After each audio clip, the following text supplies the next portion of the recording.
Abençoa seu filho, Pai, que estudou, preparou o esboço para que a tua mensagem venha atingir a nossa alma, a nossa mente, nosso corpo por inteiro. Possamos sair daqui, Senhor Jesus Cristo, totalmente como entramos. Sim, entendemos, meu Pai querido, a tua mensagem. Pai, nos alimente nesta manhã através do teu Filho.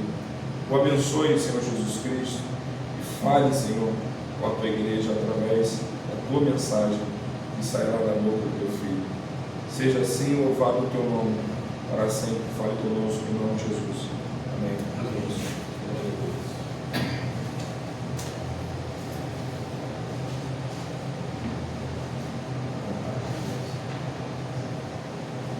Bom dia, igreja amada do Senhor. Bom dia.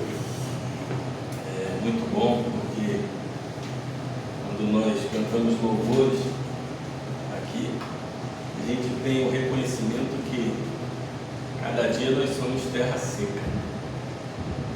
A gente tem que ter muito cuidado. E esse louvor está bem encaixado com esse texto que nós vamos pregar hoje, porque nós temos que ter muito cuidado com a nossa caminhada na igreja. É uma caminhada que muitas vezes tem armadilhas que a gente pode deslizar, cair, sem sobrevencer. Então temos que ter muito cuidado. Hoje, antes de começar, eu queria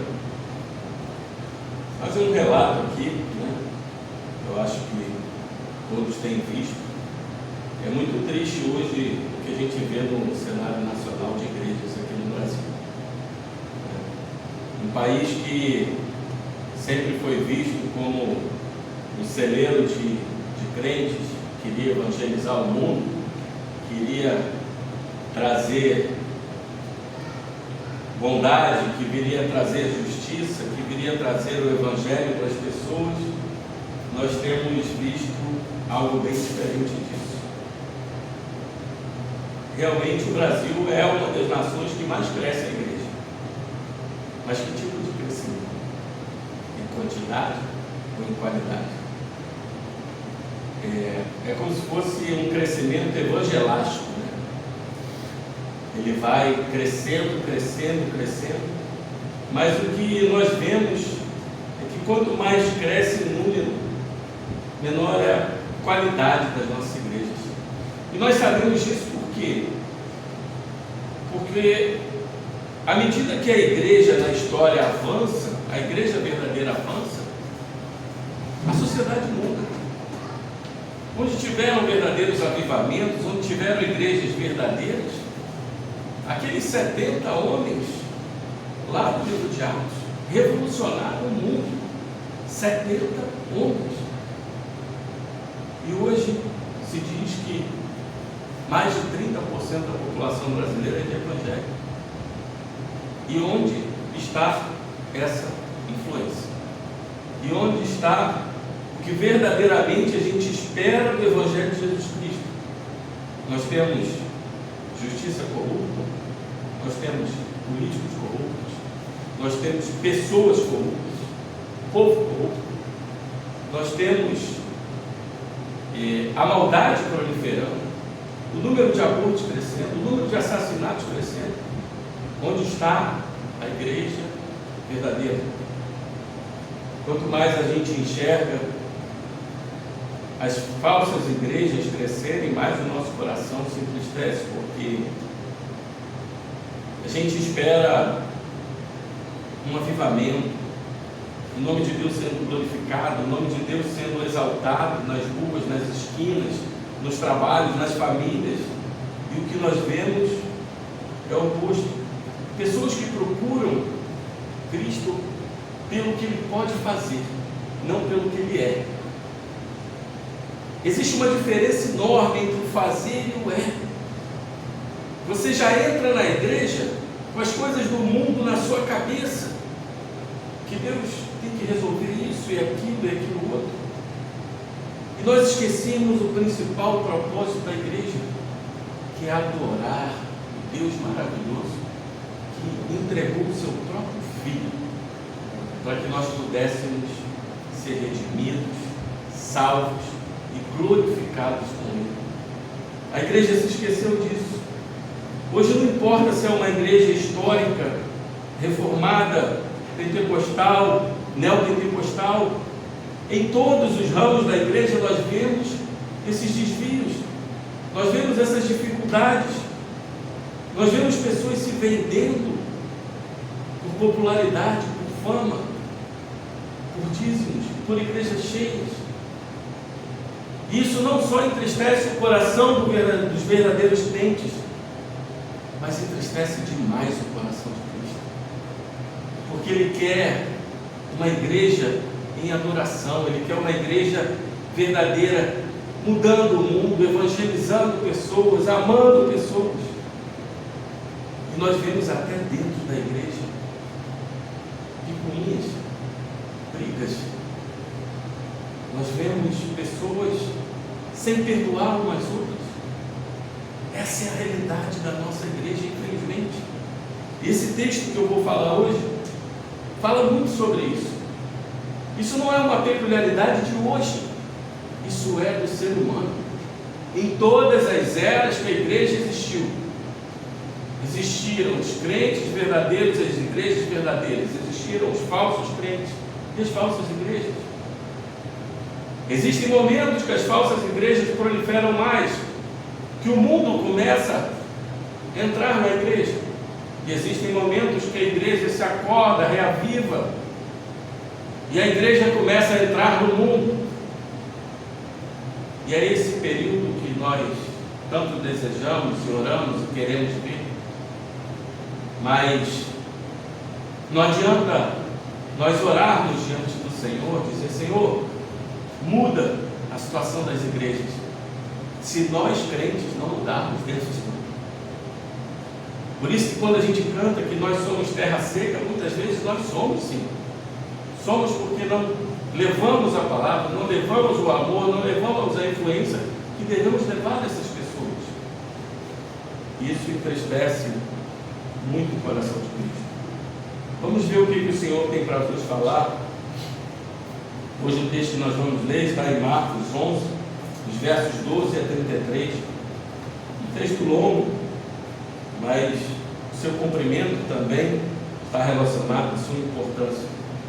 Assim diz a palavra do Senhor. No dia seguinte, quando saíram de Betânia, teve fome, e vendo de longe uma figueira com folhas, foi ver se nela, porventura acharia alguma coisa. Aproximando-se dela, nada achou senão folhas, porque não era tempo de figos. Então lhe disse Jesus: nunca jamais coma alguém fruto de ti. E seus discípulos ouviram isto. E foram para Jerusalém. Entrando ele no templo, passou a expulsar os que ali vendiam e compravam. Derrubou as mesas dos campistas e as cadeiras dos que vendiam pombas. Não permitia que alguém conduzisse qualquer utensílio pelo templo. Também os ensinava e dizia: não está escrito, a minha casa será chamada casa de oração para todas as nações? Vós, porém, a tendes transformado em um covil de salteadores. E os principais sacerdotes e escribas ouviram estas coisas e procuravam um modo de lhe tirar a vida, pois o temiam, porque toda a multidão se maravilhava de sua doutrina. Em vindo a tarde, saíram da cidade. E passando eles pela manhã, viram que a figueira secara desde a raiz.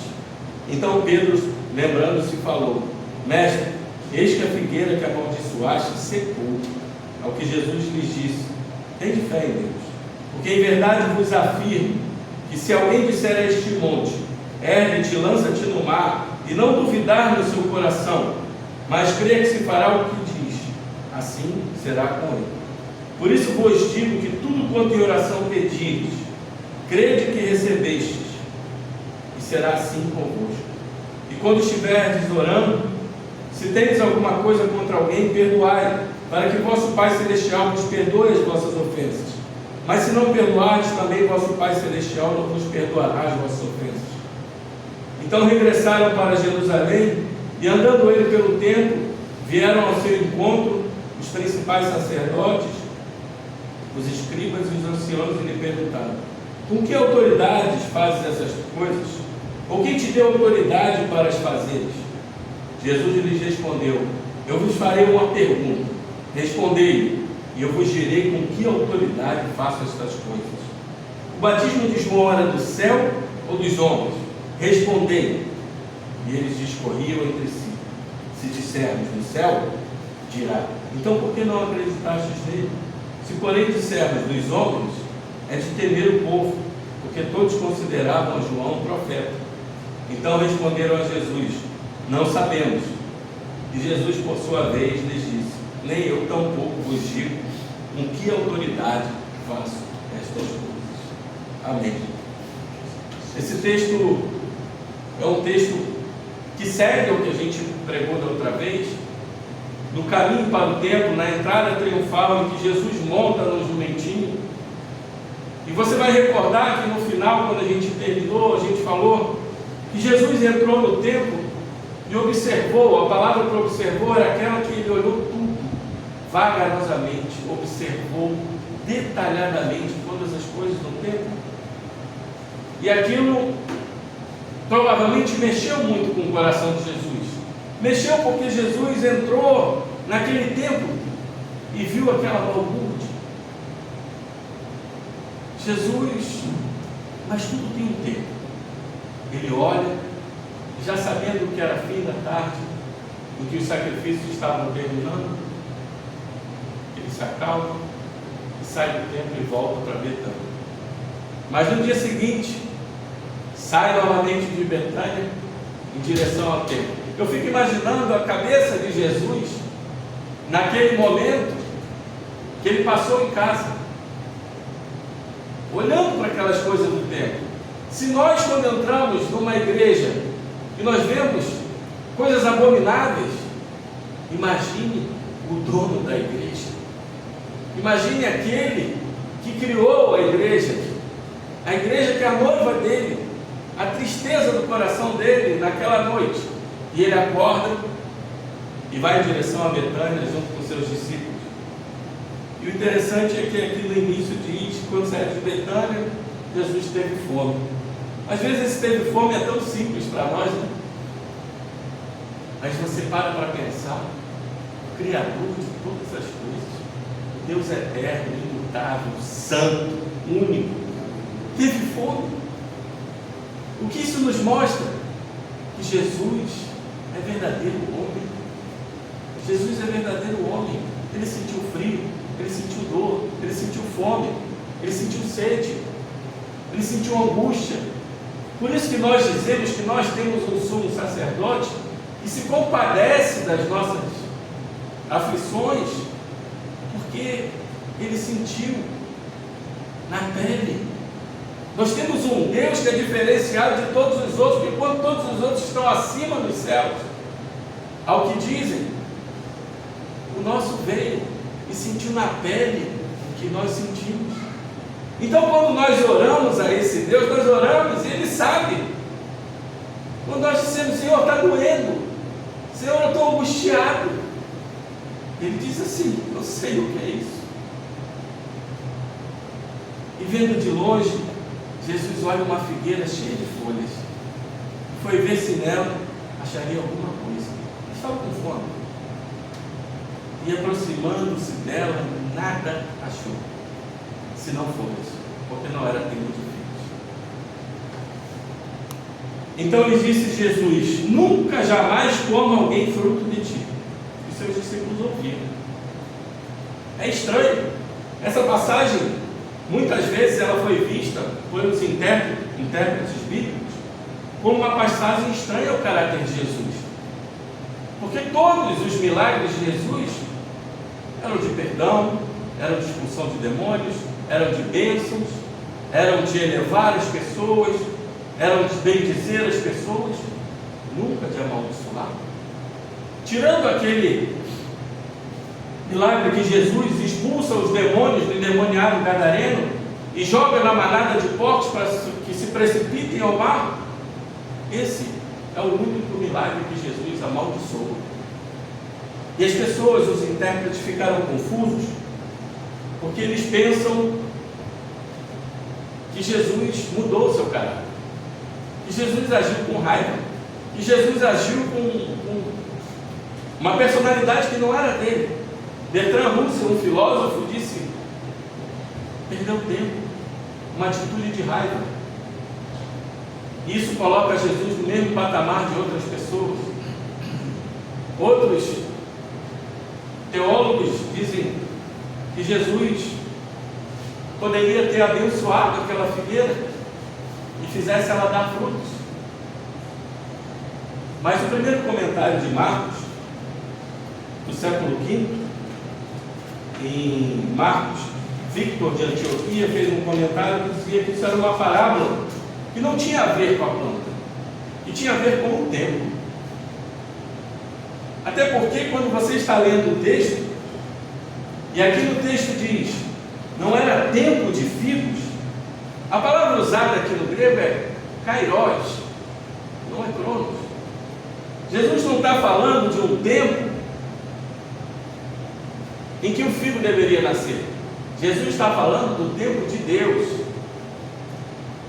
Então, esse intérprete, Victor de Antioquia, ele percebeu isso e viu que era uma parábola em que ele queria representar a situação religiosa do templo de Israel. A figueira era um símbolo para demonstrar o que aquele templo mostrava para Cristo. E tem uma coisa interessante para você entender melhor isso. A figueira, naquela região, é uma das plantas mais importantes. E a figueira, ela tem um ciclo. Depois que ela frutifica naquela região, que é em meados de agosto até outubro, ela cria pequenos brotinhos. E durante todo o inverno, esses brotos não desenvolvem. Mas quando chega em março, abril, esses brotos crescem um pouquinho e formam uma coisa que os judeus chamam de paguinho ou paginho, que é como se fosse um figozinho menor, que é um broto crescido, que apesar de ser pequeno, não está maduro, ele é comestível. E era isso que Jesus estava procurando. E depois desse paginho, aí vem o broto da folha. Então a figueira dá sempre o fruto antes da folha. E Jesus olha para essa figueira e vê folha, mas quando vai procurar o fruto, cadê o fruto? Onde está o fruto? Alguns vão dizer que Jesus amaldiçoou a figueira, porque o texto assim diz. Charles Spurgeon dizia que essa figueira já estava amaldiçoada, porque ela não dava fruto.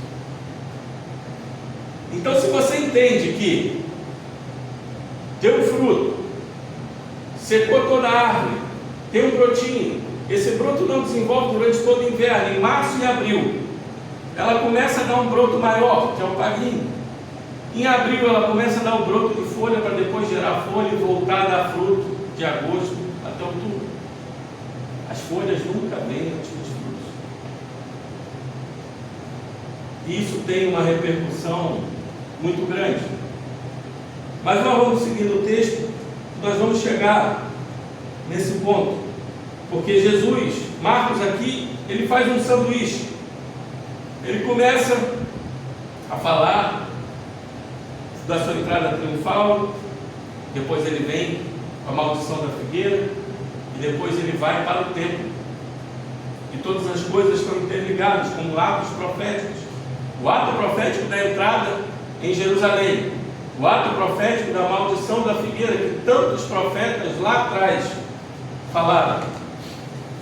Nós temos vários textos, separei alguns para vocês, que os profetas falam de figos, falam de figueiras.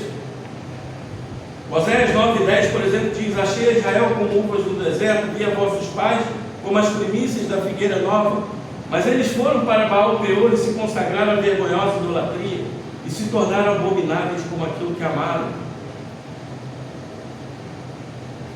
Isaías 34:4 diz: todo o exército do céu se dissolverá e os céus se enrolarão como um pergaminho, todo o seu exército cairá como cai a folha da vide e a folha da figueira. Jeremias 29:17 diz: assim diz o Senhor dos exércitos, eis que enviarei contra eles a espada, a fome, a peste, falo-eis como a figos ruins, e de ruins que são não se podem comer. Joel 1,7 diz: fez de minha vida uma assolação, destroçou a minha figueira, tirou-lhe a casca que lançou por terra, os seus sarmentos se fizeram brancos. Vários profetas falaram de Israel como figos. E o texto principal de Jeremias 24, que é aquele texto que você vai lembrar que fala de figos ruins, uma cesta de figos ruins e uma cesta de figos bons,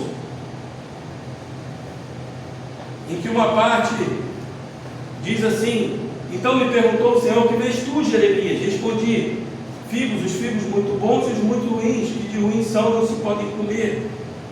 A mim veio a palavra do Senhor dizendo: assim diz o Senhor, o Deus de Israel, do modo porque vejo esses bons figos, assim favorecerei os exilados de Judá, que eu enviei deste lugar para a terra dos caldeus. Porém sobre eles favoravelmente os olhos, os farei voltar para essa terra. Edificá-los-ei, não destruirei, plantá-los-ei, não os arrancarei. Dar-lhe-ei o coração para que conheçam que eu sou o Senhor. Eles serão o meu povo, e eu serei o seu Deus. E assim com os filhos ruins, Deus rejeita os filhos ruins. E quando ele olha para essa situação, que ele vê toda aquela situação do tempo que tinha entristecido ele, e nós vamos seguindo no texto, e o texto vai dizer: e foram para Jerusalém, entrando ele no templo, passou o expulsado que ali vendiam e compravam, derrubou as mesas dos cambistas e as cadeiras do que vendiam pombas, não permitia que alguém conduzisse qualquer utensílio pelo templo. Também os ensinava e dizia: não está escrito, a minha casa será chamada casa de oração para todas as nações? Preste atenção, primeiro ponto, Jesus entra no templo, e ele entra no templo já sabendo o que ele ia fazer.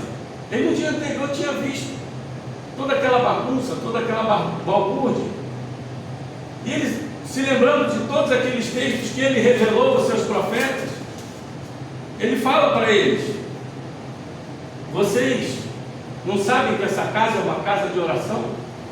Para vocês terem uma ideia, mais ou menos da bagunça, a gente fala de templo, a gente pensa numa igreja. O templo de Herodes, ele tinha em torno de 190 a 200 mil metros quadrados. Só o pátio dos gentios tinha em torno de 140 mil metros quadrados. Era um templo de 450 metros de comprimento, praticamente 300 de largura. E o pátio dos gentios era a maior parte. E ali era onde havia todas a recepção das pessoas. Flávio José vai dizer que as colunas eram tão grandes de mármore, que tinham cerca de 10 metros de altura, e precisava de 3 homens para abraçar uma coluna, tamanho dos pórticos.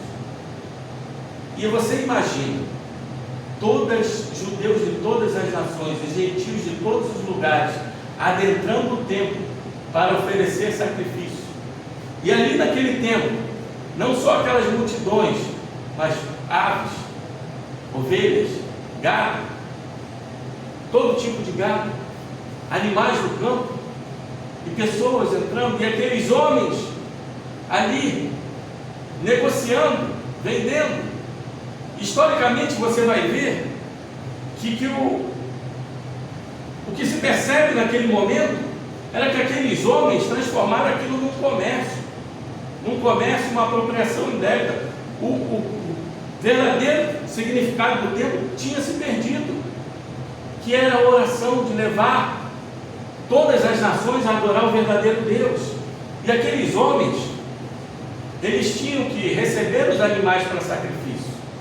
E muitas vezes os historiadores vão dizer que quando eles chegavam com animais que eles traziam, os próprios homens ali do Sinédrio diziam: esse animal não presta, ele está ruim, você tem que comprar o nosso.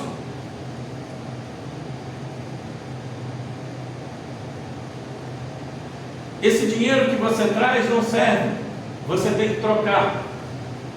Caifás tinha colocado como se fosse uma casa de câmbio no Monte das Oliveiras, mas o Sinédrio decidiu por bem colocar uma outra dentro do templo, que era onde os gentios trocavam dinheiro, e eles deviam trazer as moedas de Tiro Porque o ciclo de Tiro, ele era muito parecido com o ciclo judeu. Todo judeu ele teria que dar uma oferta, e todo que entrasse no templo, na Páscoa teria que dar uma oferta de 20 ciclos. E essa oferta de 20 ciclos era dada em torno de um mês antes da Páscoa, porque isso está prescrito em Êxodo 30. E aqueles homens negociavam ali, e no câmbio, eles cobravam muito mais do que realmente valia. Então aqueles homens roubavam os animais, roubavam no câmbio, e transformaram toda aquela praça que era para ser uma praça de oração num comércio e de apropriação indébita. Qualquer semelhança não é mera coincidência. Os homens são assim até hoje. E transformam igrejas em verdadeiros lugares de comércio. Quem aqui já frequentou, às vezes, tem até vendas de coisas dentro da igreja. Nós já vimos coisas abomináveis. Além de transformar o culto de adoração ao Deus verdadeiro em algo terrível. Um comércio em que envergonha o nome dos cristãos. E hoje nós vemos esses homens fazer as mesmas coisas que faziam e dizer que são espiritualmente superiores aos judeus. Não há nenhum homem espiritualmente superior a outro, se não houver homem que se entregue a Cristo, que se entregue ao Espírito Santo. Ele nada pode fazer, ele só toma o caminho errado. A igreja tem tomado o caminho errado durante toda a história. Tem igrejas que tomam o caminho certo, sim, mas tem igrejas que querem tomar o caminho errado, e esses homens se acham acima de todos, e assim era no Sinédrio. Esses homens se achavam os super-homens, aqueles que tinham a pompa da espiritualidade, do acesso a Deus. E essa entrada de Jesus no templo, derrubando as bancas, é algo que mexe não só com o comércio, mexe com o orgulho deles, porque o judeu tinha o orgulho de que só ele poderia entrar no pátio, além do pátio dos gentios. Você tinha o pátio dos gentios, você tinha o pátio das mulheres, você tinha o pátio dos judeus, dos homens, e o Santo dos Santos, e só o sumo sacerdote entrava. E eles tinham o orgulho de dizer: só nós temos acesso a Deus. Os gentios fazem sacrifícios, mas eles não têm acesso a Deus. E olha o texto que Jesus usa: a minha casa não é feita para ser casa de oração. O que ele está dizendo para esse povo? Os gentios têm tanto acesso à oração quanto vocês.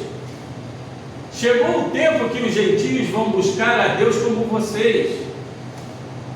Isso foi uma afronta para aqueles judeus do Sinédrio. E por mais que aquilo fosse o tamanho de 26 campos de futebol, existiam membros do Sinédrio, que eram 71 membros, e existiam aqueles líderes que estavam ali e se comunicavam com membros do Sinédrio. Eles souberam o que Jesus, eles ouviam o que Jesus falou, tanto que eles ficaram preocupados. E o texto vai dizer que os principais sacerdotes e escribas ouviam e procuravam um modo de lhe tirar a vida. E o interessante é que eles procuraram tirar a vida de Jesus porque o povo se maravilhava da doutrina dele. Porque o povo dizia assim: esses homens não deixam a gente chegar, esses homens nos extorquem, esses homens nos atrapalham. Eu vim para adorar um Deus e o que eu vejo é discriminação, o que eu vejo é suborno, o que eu vejo são coisas que eu não gostaria jamais de ver. E essa atitude de Jesus é uma atitude que remete lá a Isaías 56, dos versos 6 a 8, que diz assim: aos estrangeiros que se chegam ao Senhor para o servir e para amarem o nome do Senhor, sendo deste modo servos seus, sim, todos que guardam o sábado não profanando e abraçam a minha aliança, também os levarei ao santo monte e os alegrarei na minha casa de oração. Os seus holocaustos e seus sacrifícios serão aceitos no meu altar. porque a minha casa será chamada casa de oração para todos os povos. Assim diz o Senhor Deus, que congrega os dispersos de Israel. Ainda congregarei outros aos que já se acham reunidos. Isaías lá atrás já tinha previsto isso. Mas a cabeça do povo judeu, ela estava muito em cima de algumas profecias judaicas de que Jesus, nesse caso, na cabeça deles, Messias, expurgaria os gentios do templo, tiraria os gentios do templo. Eles queriam um Messias que pudesse devolver o templo somente a eles, para que eles pudessem cultuar. Hoje nós podemos dizer que isso se trata como se fosse uma seita. Seitas são aqueles lugares em que as pessoas pegam e dizem: nós somos superiores e só os superiores podem congregar. Existem algumas religiões que também se baseiam nisso, porque a minha espiritualidade é maior, porque eu posso ter acesso e você não. E o nosso Evangelho de Jesus Cristo, a verdadeira religião, todos têm acesso. Você não precisa ter maior ou menor espiritualidade, porque Jesus abre o templo, e esse fato de abrir o templo nos remete lá a Gênesis 3, 24, quando Adão e Eva foram expulsos do jardim, em que Deus coloca uma espada flamejante que revolvia de um lado para o outro, e aquela espada é a espada da justiça de Deus, que nenhum homem mais poderia voltar à presença de Deus. No Antigo Testamento nós víamos pessoas que não podiam estar na presença de Deus, pois morriam. Nós vamos lembrar daquele homem que só de tocar na arca caiu morto. Moisés quis ver Deus e Deus falou: você não pode me ver, senão você morre. Porque a espada flamejante, a espada da justiça está a todo momento. O tabernáculo do deserto, o templo, foi criado para que o homem tivesse acesso ao Santo dos Santos uma vez por ano, no dia chamado Yom Kippur, que é o dia do perdão, em que o Santo dos Santos, o sumo sacerdote, se limpava para pedir perdão pelos pecados do povo. Só que esse homem, que é Deus, ele veio e ele enfrentou a espada flamejante, que feriu a ele, mas ele abriu novamente o acesso do templo. E quando Jesus entra e confronta e diz: a minha casa não é uma casa de oração, ele está dizendo para eles assim: o templo se tornou obsoleto e agora nós voltamos para a figueira. Porque quando Jesus diz assim: seque até as raízes, ele está dizendo assim: você se tornou obsoleto, porque você tem folhas, mas não tem frutos. Você é uma igreja em que eu esperava que eu visse frutos, mas só tem folhas.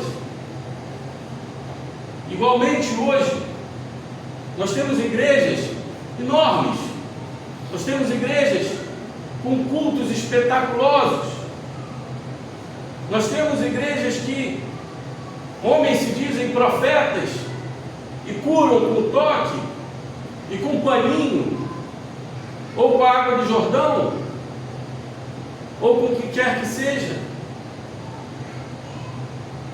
mas são só folhas, não tem frutos.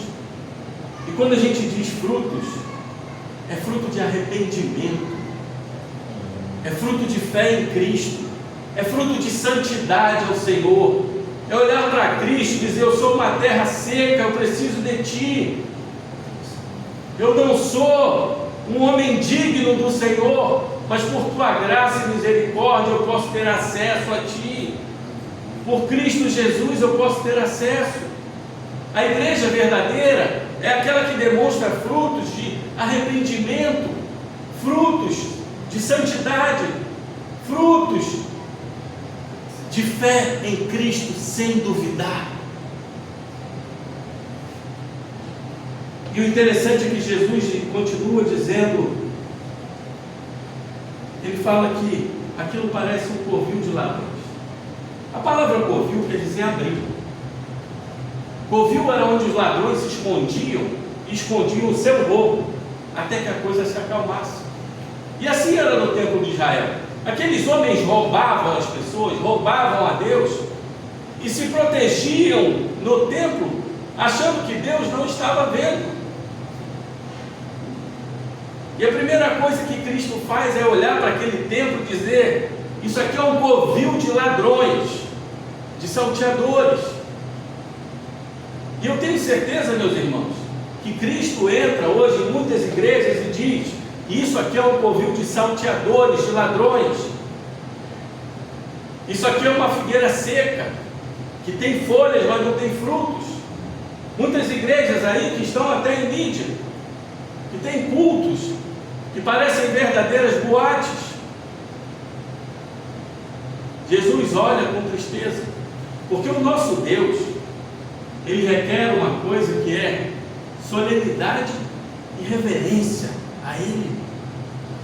Nós não estamos falando de um Deus só de amor, nós estamos falando de um Deus de justiça, um Deus que requer que nós nos esforcemos, que busquemos a santidade, que busquemos adorar a Deus como está prescrito. As pessoas querem adorar a Deus com danças, com som alto, com bagunças. Meus irmãos, culto de reverência ao Deus do universo, ao Deus Criador. Jesus se fez homem, mas Ele não deixou de ser Deus. Jesus é aquele que requer reverência diante dEle. Se nós olhássemos para Ele, hoje estaríamos mortos. O nosso pecado nos mataria. Tamanha a santidade de Cristo. E que tipo de culto estão oferecendo a Ele? E Jeremias 7, 11 e 12 vai dizer: será esta casa que se chama pelo meu nome, um covil de salteadores aos vossos olhos? Eis que eu mesmo vi isto, diz o Senhor. Mas ide agora ao meu lugar que estava em Siló, onde no princípio fiz habitar o meu nome, e vede o que lhe fiz, por causa da maldade do meu povo de Israel. Destruiu o templo de Siló. Há de chegar o tempo, meus irmãos, há de chegar o tempo de muitas igrejas caírem. Porque assim que Jesus entrou e demonstrou que aquele templo só tinha folhas, não tinha figos, aquilo era uma mera religiosidade. Temos que ter muito cuidado, irmãos, que muitas vezes o que parece aos nossos olhos ser um culto de adoração a Deus, muitas vezes é um culto que ofende a santidade de Deus. Aqui na nossa igreja nós prezamos por culto reverente, por culto em que entregamos os nossos corações verdadeiramente e sabemos quem somos diante de Deus, e que dependemos dEle, até para sermos santificados, porque Ele requer reverência, Ele requer amor, adoração, que a gente entre nos cultos com a cabeça vazia dos problemas do mundo, das nossas famílias, das nossas dívidas, dos nossos trabalhos, que tudo se apague e só esteja focado nele. É assim que a glória de Deus desce sobre nós. Nós não sabemos como amar, mas Ele sabe amar de uma forma que nos arrebata, que nos faz sentir um amor que a gente nunca sentiu. E por que a gente está preocupado com coisas de receber e ter, e não de ter Ele conosco? Muitas vezes as igrejas têm sido folhas sem frutos. Estranhe muito, meu irmão, quando alguma pessoa disser assim e começar a se exaltar, quando algum crente começar a se exaltar, porque a Bíblia diz que os teus lábios não te louvem. Certamente esse homem ou essa mulher, quem quer que seja, é uma pessoa que não entende quem É uma pessoa que muitas vezes se acha, como diz o pastor Gerson, um pequeno Espírito Santo, que é uma pessoa que acha que tem alguma importância diante de Deus e que pode fazer qualquer coisa que Deus perdoa. Meus irmãos, o texto de Mateus 7 diz que um dia Jesus dirá a muitos homens e mulheres: não vos conheço, apartai-vos de mim, bodes. Se você lê esse texto e não fica desesperado, eu leio e fico desesperado, porque eu sei que o meu acesso ao céu, até para dar o último passo, se não for por Cristo, eu não dou. E é isso que a igreja tem que compreender. Mas é interessante que Jesus faz algo muito bom aqui, que assim que ele fala e as pessoas se maravilham da sua doutrina, ele sai novamente da cidade. Jesus, quando percebe que aqueles homens queriam matá-lo, ele sai novamente da cidade, tem um tempo com os seus apóstolos, conversa com eles, para que eles possam entender o que ele estava fazendo. Mas no dia seguinte, de manhã, eles voltam. E aí eles passam e veem a figueira seca desde a raiz. E Pedro diz: mestre, eis que a figueira que amaldiçoaste secou. Ao que Jesus lhes disse. Olha o ponto interessante aqui. Ele fala da figueira que secou, e nós já sabemos que é o tempo que se tornou obsoleto. Aquela religiosidade acabou, porque aqueles homens transformaram aquele lugar num covil de ladrões. Aqueles homens faziam algo que desagradava o coração de Deus, e todo o propósito do templo não estava sendo cumprido. E aí vem aquele que é o que habita no Santo dos Santos, aquele que tem toda a glória, aquele que comanda toda a história da igreja, e diz assim: eu faço como eu quero, eu derrubo bancas, eu derrubo igrejas, eu derrubo homens, e levanto outros homens, e levanto a igreja verdadeira no meu tempo, no Kairos, no meu momento. Mas o inferno não prevalece contra a minha igreja, porque ela é minha noiva, e a minha noiva eu protejo. E a verdadeira igreja há de sobressaltar aos olhos nos últimos tempos, aquela que vai se manter fiel até o fim, aquela que vai se manter olhando para Cristo, dizendo: apesar de tudo, eu te louvo, Senhor, e eu te agradeço pela minha salvação. Eu posso não ter nada, mas eu tenho tudo, porque eu tenho o teu amor. Essa é a essência da igreja, é entendermos que nós temos o amor daquele que criou todas as coisas, que se Deus se fez homem, desceu e falou assim: eu te amo, eu vim aqui por você. E nós estamos preocupados com o quê? Com a vida aí fora, com essa vida que é um supro, que muitas vezes dura 20, 30, 70, 100 anos. E entregamos nossa alma a uma eternidade de tormento, porque nós desejamos coisas do mundo. Jesus une a figueira seca ao poder da fé. Ele diz assim: tem de fé em Deus, porque em verdade vos afirmo que se alguém disser a este monte: ergue-te, lança-te no mar, não duvidar no seu coração, mas crê que se fará o que diz, assim será com ele. Por isso vos digo que tudo quanto em oração pedirdes, crede que recebeste, será assim convosco. E quando estiveres orando, tens alguma coisa contra alguém, perdoai, para que vosso Pai Celestial vos perdoe as vossas ofensas. Mas se não perdoares, também vosso Pai Celestial vos perdoará as vossas ofensas. Olha que interessante. Jesus fala da figueira seca, e ele diz: eu estou abrindo o templo, eu estou limpando o templo, eu vou enfrentar essa espada da justiça flamejante, e eu vou abrir para todos vocês Mas o acesso é por fé. E essa fé é uma fé sem duvidar. Essa fé é uma fé em que você coloca toda a sua vida diante de Cristo, sem duvidar. Mas preste atenção, existe um salmo que diz: se eu guardar a iniquidade do meu coração, Deus não me ouve. Deus não me ouve. Não é toda oração que Deus vai ouvir. Quando nós conhecemos também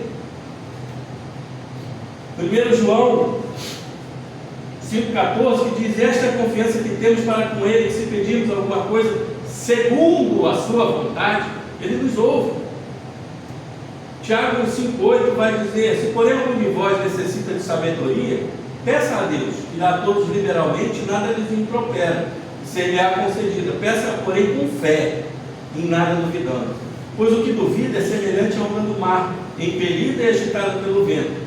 Não suponha esse homem que alcançará do Senhor alguma coisa, homem de ânimo dobre, inconstante em todos os seus caminhos. A fé para acesso a Cristo é aquela fé que nos salva, mas é aquela fé que nós, independente de qualquer coisa que estejamos passando, é uma fé que a gente não duvida, e a gente sabe do poder de Cristo para mudar a situação a qualquer momento. Muitas vezes a gente ora: Senhor, por que eu estou passando por isso? É como se a gente estivesse dizendo: Senhor, eu não creio no seu poder. Quando nós deveríamos olhar assim: Senhor, eu creio no seu poder. Se quiseres, tu podes mudar essa situação hoje, mas seja feita a tua vontade. Aqui nós temos um ponto que é a teologia positiva hoje, gente. Que aqueles homens dizem assim: se você orar com fé verdadeiramente, eles pegam esse texto e dizem assim: se você orar com fé verdadeiramente, Deus vai te atender. Preste atenção no que esses homens hoje fazem nas igrejas. Eles dizem que Deus é refém da sua oração, e se você orar com fé, Ele é obrigado a te dar. Irmãos, esse texto está em conformidade com todos os textos, aqueles textos que eu li aqui. Nós temos que orar e saber se isso é a vontade de Deus. E esse texto é interessante, que ele está no meio espiritual, que diz assim: o tempo está ruim, eu ceguei a figueira. E aí ele diz: tendes fé em Deus. O que Jesus está dizendo aqui para mim, o que eu creio, é que ele está falando assim: se veres algo como eu vi na tua era, de homens profanando o santo templo e profanando o nome de Deus, peça com fé, para que esse templo seja derrubado, e eu derrubarei.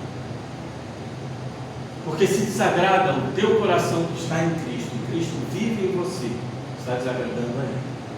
E certamente no tempo de Deus, Ele irá derrubar esses templos. Então peça com fé. Mas Jesus coloca mais uma condição: a fé não serve de nada se a sua mente, o teu coração não tiver perdão. Se tens algo contra o teu irmão ou a tua irmã, ou contra a tua família, ou com quem que seja, perdoe. Porque se você não perdoa, você não entendeu o Evangelho. Deus te perdoou de algo muito mais caro, algo que custou o sangue dele, algo que custou a morte dele na cruz. E você, com picuinha de não perdoar por pequenas coisas, você ofendeu a santidade do Deus Criador. Quantas vezes você cuspiu na face dele e ele te perdoou? E Jesus diz: a fé é acompanhada de perdão. Se tem algo contra alguém, perdoe, e você chegará ao trono da graça. Porque se você recebeu graça, você distribui graça.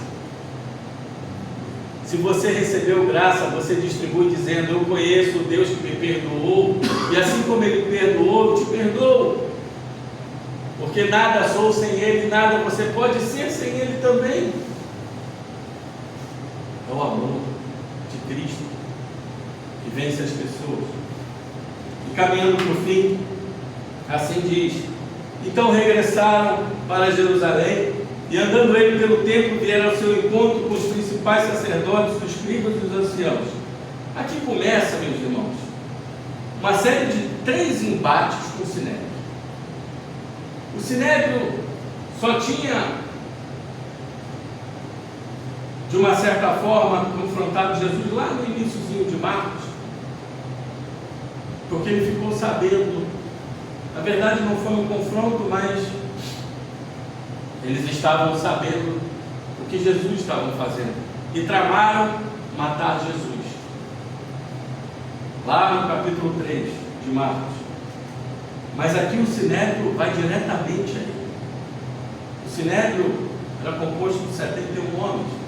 E os principais dos sacerdotes aqui é o sumo sacerdote, é o outro que substituía ele, é o chefe do templo, é o tesoureiro do templo. São vários homens de importância, eles vão a ele e diz: com que autoridade faz essas coisas?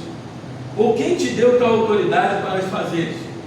Esses homens achavam que eram sábios e queriam pegar Jesus no pulo e dizer: se ele disser com a autoridade de Deus, ele está blasfemando, e nós temos motivo para prendê-lo e matá-lo, porque existia essa lei, que todo homem que falasse que era de Deus não sendo de Deus, que aquela atitude que eles interpretariam não sendo de Deus, ele dizendo que era de Deus, ele seria preso e morto. Só que Jesus não faz um estardalhaço tão grande quanto a gente imagina, porque se ele tivesse feito, a guarda romana da Fortaleza Antônia teria descido para prendê-lo também, porque eles não queriam confusão. A Páscoa era aquele momento em que a guarda romana era dobrada, porque a preocupação de uma insurreição, porque a Páscoa representava livramento da autoridade de outro, e eles dobravam a guarda preocupados que aqueles judeus poderiam se insurgir contra a guarda romana e tomar Jerusalém de volta. Mas Jesus chama a atenção do Sinédrio e eles perguntam, e Jesus responde. Veja a sabedoria de Cristo: eu vos farei uma pergunta. Isso era muito comum entre os rabinos judeus, de responder com outra pergunta. Isso é um método judeu de debate, que era muito usado e ainda é usado até hoje. Eu vos farei uma pergunta, respondei-me, e eu vos direi com que autoridade faço essas coisas. O batismo de João era do céu ou dos homens? Você vê que Jesus tem cuidado até com as suas palavras, porque ele poderia dizer: o batismo de João era de Deus ou dos homens? Mas o judeu daquela época não usava o nome de Deus. Ele, quando queria dizer, ele falava do Senhor, ou do Adonai, ou do céu, Chamai, mas ele não falava o nome de Deus. E aqueles homens caem na própria armadilha, porque eles dizem assim: se dissermos do céu, ele vai dizer assim: por que nós não cremos?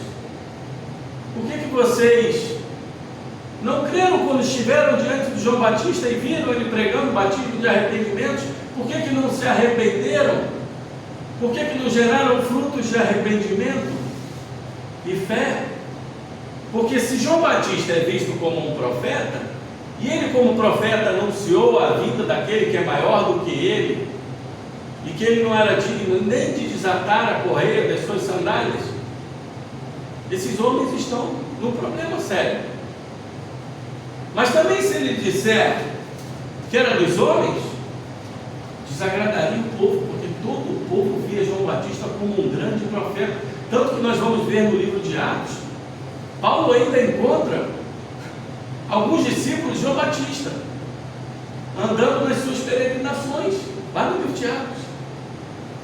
João Batista teve uma importância muito grande, porque ele pregou algo diferente. Ele largou a linhagem sacerdotal, a linhagem do templo, e ele pregou o batismo de arrependimento, mas ele anunciou a vinda de um profeta maior.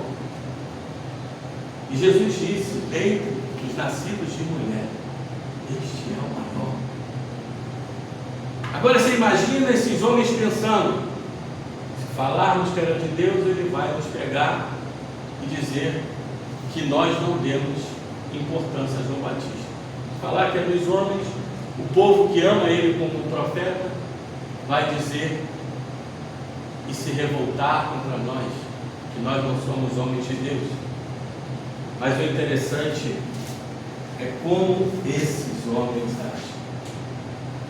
Eles dizem assim: então responderam a Jesus, não sabemos. Mentira! Eles estão mentindo. Eles sabem de onde vem a autoridade de Jesus. Eles ouviram João Batista dizendo que viria alguém maior do que ele. Eles sabem a autoridade que João Batista tinha na linhagem sacerdotal como profeta. Mas eles preferem manter a posição política, a posição de orgulho, a posição de líder religioso, do que verdadeiramente se entregar à verdade de Deus. Nós vemos também quantas vezes passamos e vemos pessoas se entregando ao orgulho, esquecendo que um dia estará diante da justiça de Deus. Porque com Cristo você não pode ter uma atitude mediana, dizer assim: esse é um homem interessante, Jesus é um homem que eu preciso pensar sobre ele. Porque diante de Cristo, ou você coroa ele ou você mata ele. Não existe uma terceira opção. Ou você coroa ele como rei, ou você deseja matar ele.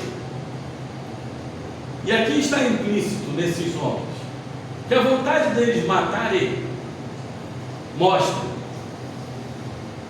que a sua apropriação, que o seu comércio, que o seu templo, que não honrava a Deus, era mais importante do que fazer a vontade de Deus prescrito na Escritura. E hoje é justamente a mesma coisa. Johann Tetzel, um grande padre alemão, grande no sentido de importância para a igreja, no sentido de que ele despertou a igreja de Cristo. Grande nos relatos, mas pequeno em espiritualidade. Ele dizia: quando a moeda do cantil cai, uma alma do purgatório sai. E foi quando Lutero despertou e viu que isso não poderia ser igreja. Homens vendendo hoje lugares no céu dentro das igrejas.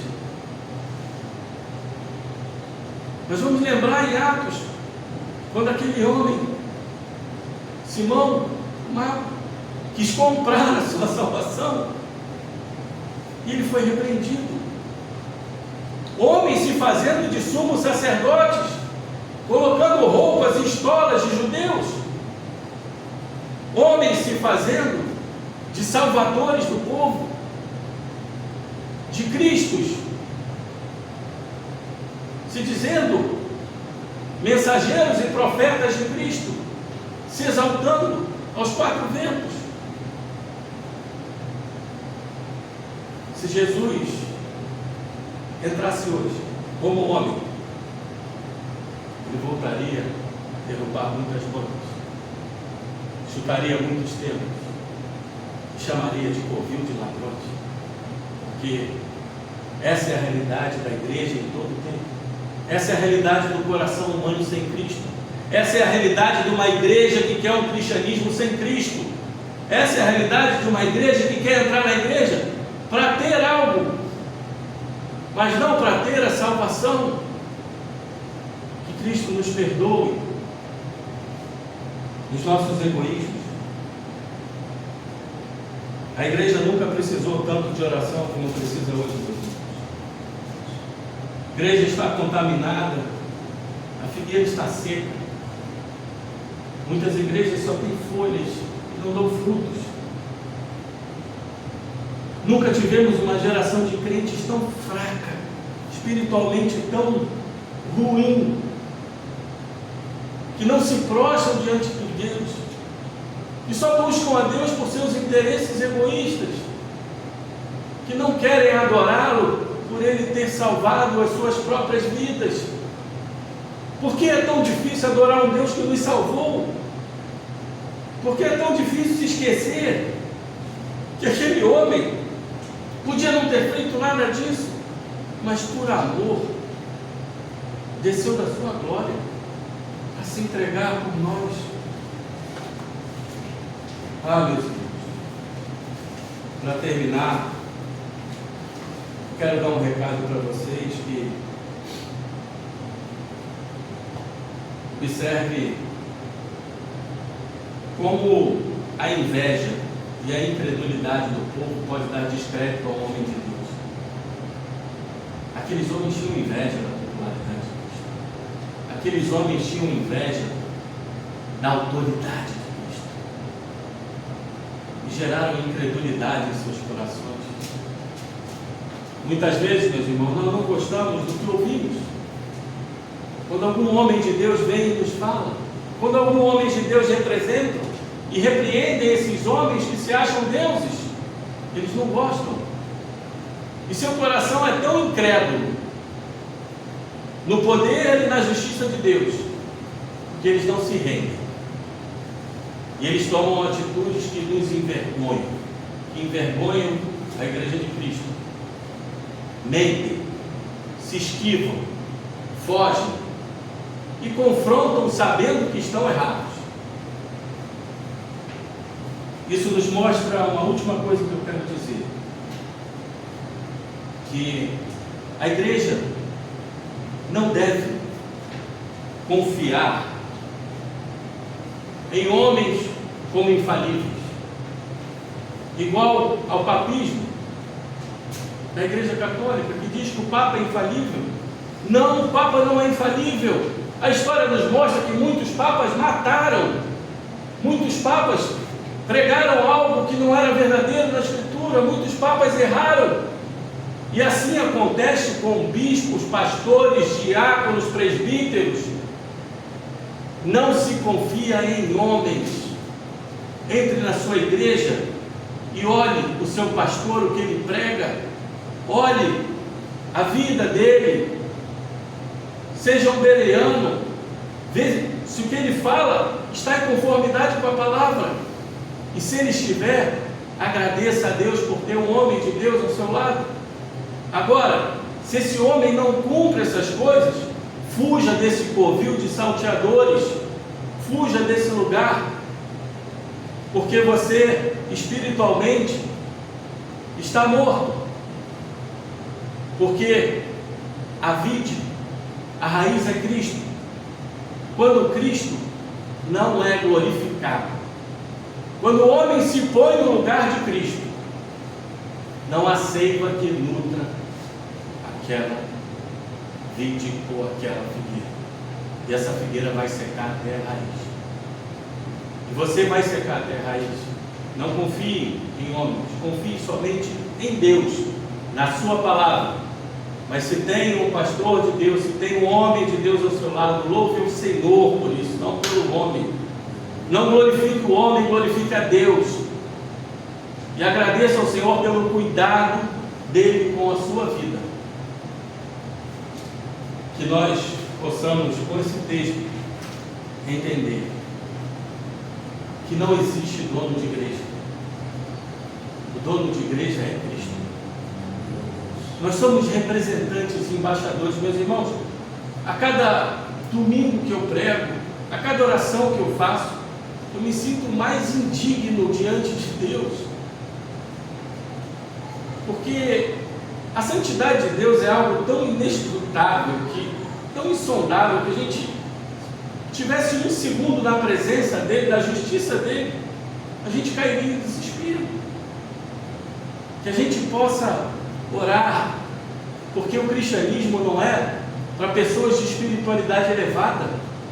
O cristianismo é para os desesperados, é para aqueles que se colocam diante de Deus em prantos, em aflições, em dores, em angústias, e diz: Senhor, eu só tenho a Ti para me salvar. Eu só tenho a Ti para me ajudar. Eu só confio em Ti. Assim é a vida de um crente. Mas lembre-se que Jesus, quando falou dendes, ele está usando uma oração de comunidade. É preciso que você congregue, é preciso que você esteja numa igreja de Deus, é preciso que você procure homens e mulheres de Deus ao seu lado, sejam pastores, bispos, diáconos, presbíteros, o que quer que seja. Não olhe para as folhas. Participar da ceia, ser membro de uma igreja, ser batizado em água, são meramente folhas. Isso não salva a tua alma. O que salva a tua alma são os frutos de arrependimento, é a fé em Cristo e os frutos de santidade. É quando nós colocamos a nossa vida em total dependência a Deus. E nós colocamos a nossa igreja em total dependência a Deus, dizendo: Senhor, a igreja é tua, para abençoar essa comunidade aqui presente. Faça-se presente no meio do teu povo e faça a tua vontade nos teus filhos e filhas e na tua igreja. Que possamos amar a Cristo, reverenciar Cristo e cultuar Ele com todo o nosso coração, com toda a verdade, porque Ele não é qualquer Deus. Ele não é qualquer um. Ele é aquele que tem um amor tão grande por nós, que lá na eternidade Ele falou: ah, como eu amo esses meus filhos e filhas. Ah, como eu amo a minha igreja, a minha noiva. Como eu amo esse povo. Eu amo tanto eles que eu vou descer da minha glória, largar tudo que eu tenho com meu Pai, esperar meu Pai virar as costas para mim. Que dor grande é essa? Que chega a suar, chorar sangue, de se afastar do Pai por nós, meros pecadores, que viraram as costas para Cristo, que ofenderam a Ele, que cuspiram na face dele. Ele veio por amor. Que esse amor nos contagie na hora de reverenciar a Ele no culto. Dizer: Senhor, eu não quero mais nada nesse culto, eu só quero o Senhor, eu só quero a Tua presença. Apaga tudo do mundo, apaga meus problemas e vem com a Tua glória. Que Teu nome seja glorificado e honrado na minha vida, na minha igreja e na Tua noiva. Amém. Vamos orar. Senhor, Deus e Pai, te adoramos, te honramos, te exaltamos. Esse culto é em reverência para Ti. Nós não somos nada, não podemos fazer nada sem o Senhor. O Senhor é o tudo da nossa vida. O Senhor é o que nos completa. O Senhor é o que dá sentido à vida. Quando procuramos coisas que tentam fazer o sentido último da nossa vida, como fama, orgulho, coisas materiais, isso só nos afunda.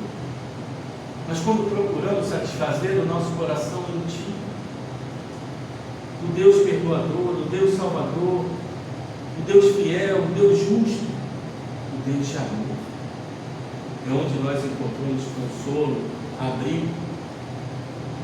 Podemos dizer: no Teu colo estamos seguros, na Tua palavra estamos seguros, no Teu amor estamos seguros, na Tua misericórdia estamos seguros, na Tua graça nós somos a Tua noiva.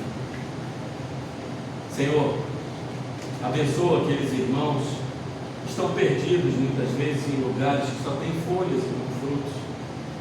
Leva-os para igrejas bíblicas que adorem o Senhor com reverência.